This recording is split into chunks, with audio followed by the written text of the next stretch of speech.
مقبوضہ جموں کشمیر میں عوام کی زندگی بھارتی فوج اور پولیس کے رحم و کرم پر ہے اور مقبوضہ علاقے میں حراستی قتل ایک معمول بن چکا ہے۔ حال ہی میں بھارتی پولیس نے ضلع پلوامہ میں ایک کشمیری کو دوران حراست شہید کیا ہے۔ پولیس نے منگل کے روز امتیاز احمد پالا کو حراست میں لینے کے بعد لتر تھانے میں وحشیانہ تشدد کا نشانہ بنایا، جس کے نتیجے میں اس کی موت واقع ہو گئی۔ مقبوضہ جموں کشمیر میں گزشتہ 34 برسوں میں بھارتی فوجیوں کے زیر نگرانی چلنے والے تفتیشی مراکز میں اب تک ہزاروں کشمیری نوجوانوں قتل کیے گئے ہیں۔ مقبوضہ کشمیر میں 1989 سے اب تک بھارتی فورسز کے ہاتھوں 96,308 کشمیری شہید ہوئے، جن میں سے 7,336 کو دوران حراست شہید کیا گیا۔ قاتل بھارتی فوجیوں کو مقبوضہ جموں کشمیر میں نافذ کالے قوانین کی وجہ سے استثناء حاصل ہے اور وہ بڑے سے بڑے جرم کے لیے بھی کسی کے سامنے جواب دہ نہیں، بلکہ نہتے کشمیریوں کے قتل پر بھارتی فوجیوں کو سزا دینے کے بجائے انعامات اور ترقی سے نوازا جاتا ہے۔ مقبوضہ علاقے میں ماورائے عدالت قتل اور زیر حراست قتل کا مقصد اس کے سوا کچھ نہیں کہ کشمیری عوام کو مطالبہ حق خودارادیت سے دستبردار کرانے کے لیے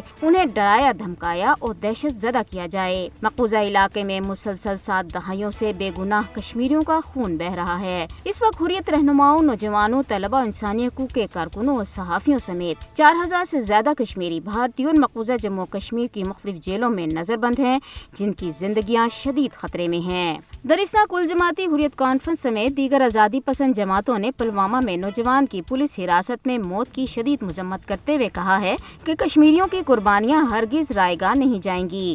انہوں نے شہید نوجوان کو خراج عقیدت پیش کرتے ہوئے ان کے اہل خانہ کے ساتھ اظہار یکجہتی کیا، جبکہ اہل خانہ واقعے کی غیر جانبدارانہ اور مکمل تحقیقات کا مطالبہ کر رہے ہیں۔ بھارت مقبوضہ جموں و کشمیر میں ہر طرح کے بین الاقوامی قوانین اور اصولوں کی خلاف ورزی کر رہا ہے۔ کشمیری عوام اپنے نوجوان شہداء کے گرم لہو کو کبھی فراموش نہیں کریں گے اور قتل و غارت گری کا یہ سلسلہ کشمیریوں کو اپنی آزادی کی جدوجہد سے دستبردار ہونے پر مجبور نہیں کر سکتا۔ بین الاقوامی برادری کو مقبوضہ جموں کشمیر میں بے گناہ لوگوں کے قتل کو روکنے کے لیے مداخلت کرنے کی ضرورت ہے۔